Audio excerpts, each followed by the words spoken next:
about the terms of the USMCA. That's the trade agreement between the United States, Canada, and Mexico. The agreement, which was signed back in 2020, includes a mandate that requires a joint review of the deal every 6 years.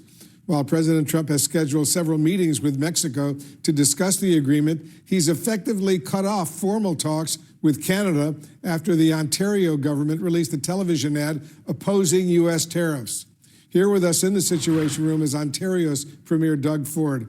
Premier Ford, thanks very much for coming in. You're smiling. It's a pretty tense time in U.S.-Canadian relations right now. Well, first of all, thank you for having me in, and we're down here promoting something called Fortress North America. What is Fortress North America? Well, Fortress North America is about encouraging people to invest more in both countries. And when they invest more, we're going to see more production, more jobs, lower cost. That's what we need to focus on.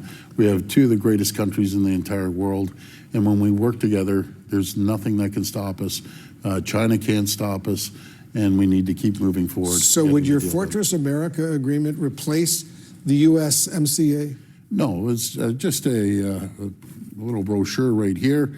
If anyone reaches out to our Ontario government or they go online, they'll be able to see what we put together. It doesn't replace the USMCA. It's just a message for the American people. When I come down here, I meet business leaders, policymakers, associations, and it's going over very well. The biggest challenge right now, Wolf, is the uncertainty. The uncertainty in the U.S.-Canadian relationship. 100%. There's no investment when there's uncertainty. People want certainty, they want stability, and then we'll see both countries grow, the likes of which we've never seen before. How would you describe the U.S.-Canadian relationship right now? Because for years, certainly when I was growing up in Buffalo, right on the border with Canada, there was no two U.S. allies who were closer. Yeah, and I feel the same way. I love the U.S. I love the American people.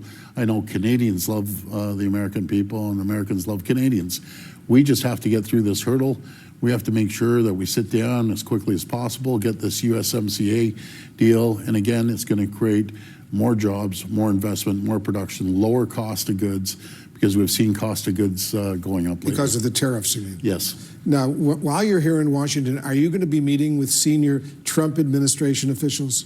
I'm going to be meeting with senior senators and congresspeople and getting that message out. We've had a tremendous amount of meetings with other stakeholders and associations, no matter if it's the auto sector or if it's the agricultural sector, manufacturing sector.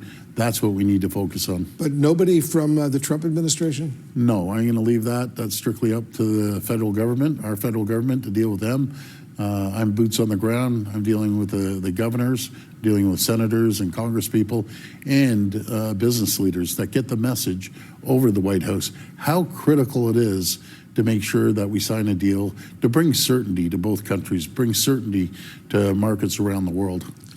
The criticism that you, the leader of Ontario, the largest province in Canada, is getting is because of an ad you put out opposing the Trump administration's tariffs, which directly affected Canada.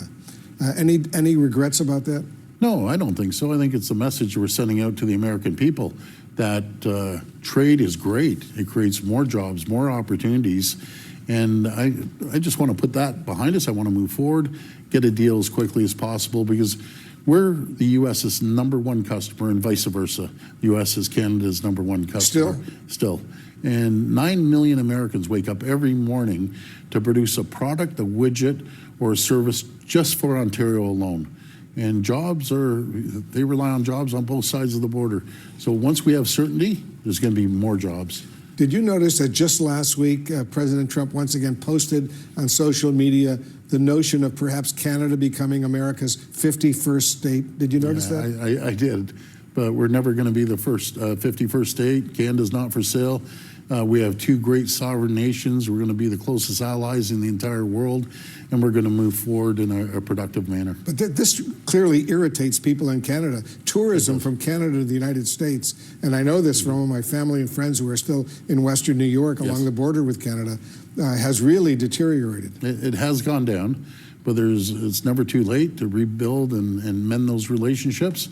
And again, I love the American people. I love the U.S., and so do Canadians. So we need to move forward as quickly as possible, get this deal moving forward. Why do you think the president keeps bringing up this idea of Canada becoming America's 51st state? I'm not too sure. You'd have to ask him. But again, Wolf, we're the two closest allies, the longest unprotected border in the world, and both economies are so integrated, especially the auto sector. Parts can go back and forth across the border 7-8 times. We met with all major auto manufacturers yesterday, and we're going to continue moving forward. Are the U.S. tariffs still affecting all of that? It is. It's affecting the auto sector, manufacturing sector. But what Ontario and what Canada brings to the table that will help the U.S. is energy. We give enough energy for 1.5 million homes and businesses in New York State, in Michigan, in Minnesota, and we want to send more energy. We're leading the world in small modular reactors, nuclear reactors, and we're world leaders in critical minerals. And not to mention the other provinces that are shipping more oil down to the U.S. than anywhere in the world, uranium coming from Saskatchewan, being refined in Ontario, shipping that down, the potash for our great farmers. So there's so much that we can share together. So what needs to be done now to get U.S.-Canadian relations back to the way they used to be? Well, I think we need to strike that deal. Both Strike the Prime what Minister, deal? the USMCA deal. Yeah. The President and the Prime Minister need to sit down and get their differences cleared up and move forward for the common good of both countries, the common good of the average person that's working in the back of the factory, working in the auto sector, in the manufacturing sector, the tech, AI sector.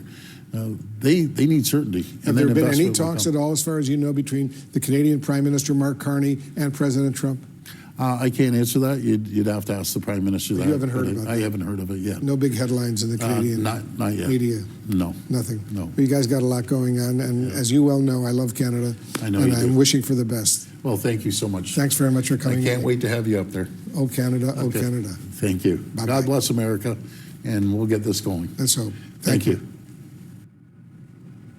All right.